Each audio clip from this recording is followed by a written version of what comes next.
قافين اتفنوا خرالا فائرني ولنبرسي فنو. I deem it a great privilege to have been given this opportunity of sharing with you some thoughts on the subject of Islam and other religions. mata duree islaamummaa fi amantiilee biroo juu kana irratti yaada kiyyeessi wajjin qoddachuuf carraa akkanaa kan argachuun anaaf kabajaa guddaadha. amantiilee addunyaa tanarra jiran bakka gurguddaa lamatti qooduu dandeenya. isa tokko amantii ariyaan jennee ibsuu dandeenya. kaan ammoo amantii seematiik jennee ibsuu dandeenya. amantiilee ariyaan jaaman keessaa kanneen akka budiizim, hinduuzimii fi zooraastriinizim lakkaa'uu dandeenya. amantiilee seematiik keessaa ammoo judaayizim, kiristaanummaa fi islaamummaatu jira. warri boodarra maqaa isaanii dha'ee amantiileen seematik jechuudha. akka musliimoonni yaadanitti bu'uurri isaanii tokko.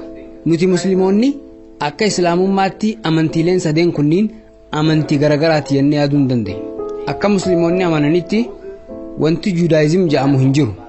akkasumas wanti kiristaanummaa jedhamu hin jiru. hunda isaanii akka islaamummaatti ilaalla. jechuunis wanti Muusaan, Iisaan akkasumas Muhammad sallallahu alaihi wasallam barsiisan islaamummaadha. ergamtoonni amantii kana barsiisan jechuunis Muusaa, Iisaa fi Muhammad musliimoota turan. gaafiin garagaraa ka'uu mala. waa'ee judaayizimii maal yaadda? judaayizimiin amantii sobaati? waa'ee kiristaanummaa maal yaadda? hin jiru jechuudha. gaafiin akkanaa ka'uu danda'a. nuti akkas jechuu keenyaa miti.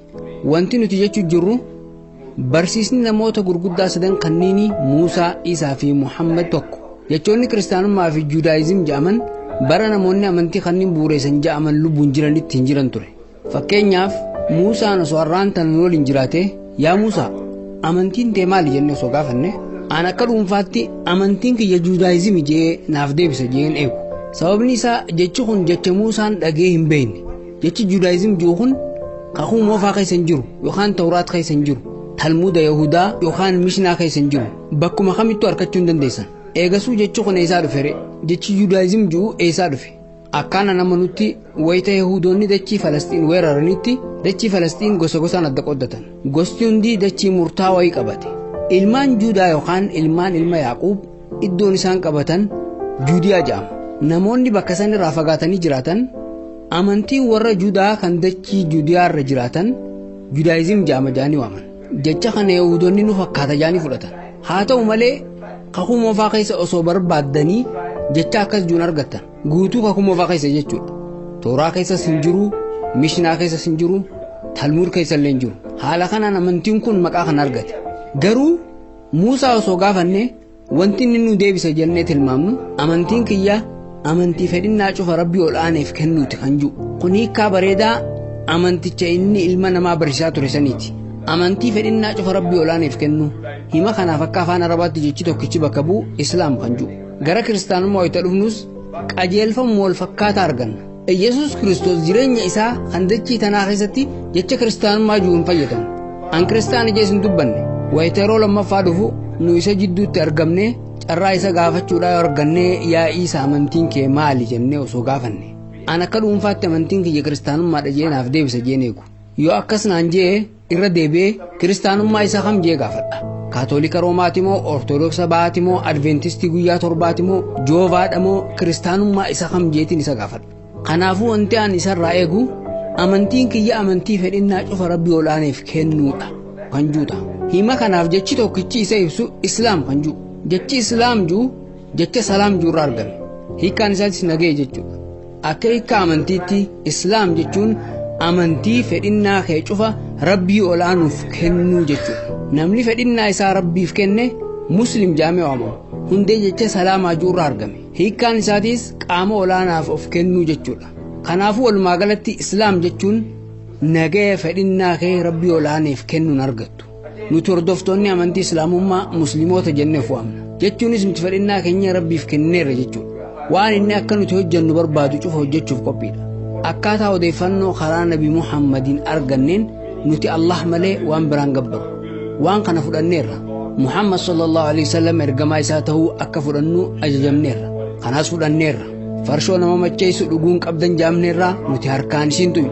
foon booyyeen nyaannu, qumaara hin taphatinaa ja'amne irraa hin taphannu waan barsiifamne hunda akka barsiifamne sanitti hojjenna jechi tokko kan haala kana ibsu muslim isa jiru hiikkaan isaatis nama fedhinnaa isaa rabbiif kenne jechuudha nabi muhammad sallallahu alaihi wasallam muslima nutis muslim yesus muslima ture quraannis sahaabonni isaa muslima ta'uu isaanii nuuf ibsee jira jechuunis fedhinnaa isaanii rabbiif kennanii jiran muslima jechuun hordoftoota muhammad jechuu miti hiikkaan isaa nama fedhinnaa isaa rabbiif kenne jechuudha disciples were Muslims, meaning they submitted the will to the will of God. Muslim doesn't mean the follower of God. It means one who has submitted. In the garden, if you remember, garden gets the ooyiruulee kuduraalee keessatti isin hunduu akkuma yaadattanitti Yesus Kiristoos akkana jechuun waaqa isaatti boo'ee kadhate yaa abbaa koo yoo ka danda'amu ta'e xoofoon dhiphinaa kun anarraa dabu garuu akka fedhii koo miti akka fedhii keetii malee dubbii akka fedhii kiyyaa osoo hin taane akka fedhii keetii juu kanaaf jechi tokkichi ibsu isa muslim jiru inni waan rabbi isaa ajaje dalaguuf qophiidha jechuudha kanaafuu nuti Muusaa muslima ture Yesus muslima ture Muhammadis muslima ture jenna Abrahaamis muslima ture namni fedhinnaa isaa hunda rabbiif kenne muslima amantiin namoonni kunniin hundi hordofan ammoo islaamummaadha waa'ee kitaaban amantiilee kanneen yoo ilaallu judaayizim kiristaanummaa fi islaamummaa jechuudha judaayizimii fi kiristaanummaan kitaaba tokko keessatti walitti qabamaniiru kakuu moofaa fi kakuu haaraa jechuudha kakuun moofaan kitaaba warra Yahudaati kakuun moofaa fi kakuun haaraan walitti ammoo kitaaba kiristaanummaati nuti musliimoonni onni jennu wanti kakuu moofaa fi kakuu haaraa jaamu yoo jiraate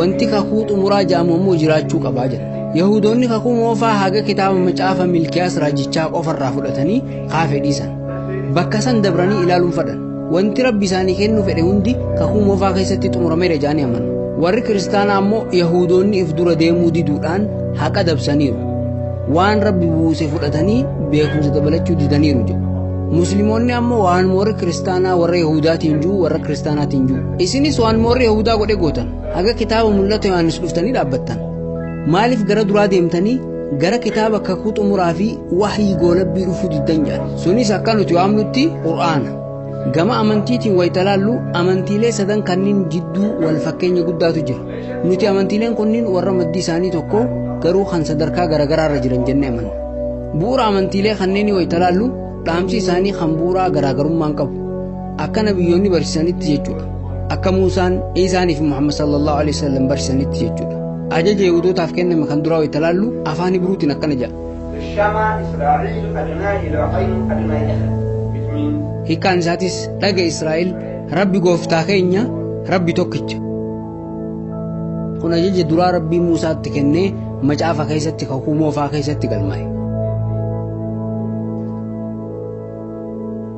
gara Yesus wayta dhufnu akka wangeela Maatewos keessatti ibsametti barreessitoota warra Yahudaa keessaa namni hayyuu jedhamu tokko gara Iisaa dhufee barsiisaa jechuun akka afaan Ibruutti raabaa jedhama barsiisaa ajajni hunda duraa kamiinni jee gaafate Yesuusis wayta deebisu waan inni jeerra deebi'ee isinii maara innis afaan Ibruutiin Shema Israa'el Adonai Eloheinu Adonai Echad jeettime hiikkaan isaatis dhaga Israa'el rabbi gooftaa keenya rabbi tokkicha waan Muusaatti waggaa 1300 dura kenname irra deebi'ee akkasumatti osoo jechee irraa hin jijjiirin dubbate gara Muhammad wayta dhufnu eegee isaan deemee waggaa 600 booda jechuudha Nabi Muhammad sallallahu alaihi wasallam kiristaanota bakka Najraan kan magaalaa Madiinaatiin alatti argamturraa dhufaniin gaafatamanii turan kiristaanonni kunniin waa'ee barsiisa bu'uura amantii waa'ee wahii isaan irratti godhamuu isaan gaafatan osuma haasawaa jiranii dubbataan warra kiristaanaa gaafii dhiyeesse yaa Muhammad amantiin isin rabbi irratti qabdan maali jee gaafate akka nuti amannutti akka nuti musliimoonni amannutti Nabi Muhammad rabbi irraa wahiin itti godhama dubbii afaan isaanii keessa rabbiin kaa'ee dubbatan akka suuraa 112ffaa quraana keessa jiru irratti ibsametti qul huwallahu ahad ji inni Allah rabbi tokkicha jecha xumuraa kan ahad juulala ahad jechuun tokkicha jechuudha Yesus echad je hiikkaan isaatis tokkicha jechuudha Muusaanis echad je hiikkaan isaatis tokkicha jechuudha garaagarummaan wantoota kanneen jidduu jiru maali jecha tokko kan hiikkaa wal fakkaataa qabu dubbatan akka afaan Ibruutti echad akka afaan Arabaatti ahad wanti nama ajaa'ibsiisu jecha kana wayta barreessu ahad jee eega barreesseen booda echad godhuudhaaf tuqaa takka qofa itti godhuudha aha kan jiru gara echad jijjiiruuf ahad echad hiikkaan isaanii tokkuma Kanaafuu wanti Muusaan Iisaanii fi Muhammad sallallahu alaihi wasallam barsiisan garaagarummaa takkallee hin qabu jenna. Akka nabiyyoonni kunniin barsiisanitti jechuudha. I want to make it Ahad, I just put a dot. That's all. That means it's hard into that. Ahad, Ahad. Barsiisa biraa keessattis wantoota walitti hidhata qaban argina. Wantoonni kitaaban duraanii keessatti ibsamanii jiran fakkeenyaaf akkuma beektan ilmaan Israa'el gabrummaa warra Misraa jalaa bilisa baafamanii gara sulula Saayinaa imalanii turan. Waggaa 40 oliif gaddeemaa jiraachaa turan. Bakka irraa bakkatti socho'aa jiraatan. Haaluma san keessa osoo jiran uummata Yahudaatiif seerri akka ittiin adaban kennameef. Seera haalaan bareedaadha. Innis nama ija balleessu, nama ilkaan cabsuudha. Haqaatattamaatu kun yoo ija kiyya balleessite anis ija kee balleessa. Kanuma seerrinis akkasumatti dalagamaas. Yoo ilkaan kiyya cabsite anis kan kee cabsa. Haqni hojiirra ooluu qaba. Wanti bakka bu'aa barbaadanii mari'ataniif hin jiru. Wanti nama maneedhaatti guuranii ukkaamsaniif hin jiru. Ijaaf ija, ilkaaniif ilkaan. Seera bareedaadha. Iisaan yookaan Muhammad sallallahu alaihi wasallam ummata saniif seera kanarra gaarii ta'e hin fidan. Bakka Muusaa osoo Iisaan jiraate seera akkamii baasa? An kan jiru waan wal fakkaataadha. Bakka Muusaa osoo Nabi Muhammad sallallahu alaihi wasallam ta'anii maal jedhan? Jechuma Muusaan dubbate kan fakkaatu dubbatan. Sababni isaa seerri sun Rabbii tokkicharraa kennama. Muusaan waan Rabbiin isa beeksiseen rakkoo ummata isaa furaa jira jennee amanna. Maqaan waan fedhe isaa ta'u wanti barsiisan waluma fakkaataadha. Barsiisni sun akkaataa ummata sanii irratti hundaa'a. Zinaa akka seera kennameetti dhiirri zinaa dalagee fi dubartiin zinaa dalagdee ni ajjeefaman. Yesuusis osoo ta'e waan wal fakkaataa hojiirra oolcha. Nabi Muhammad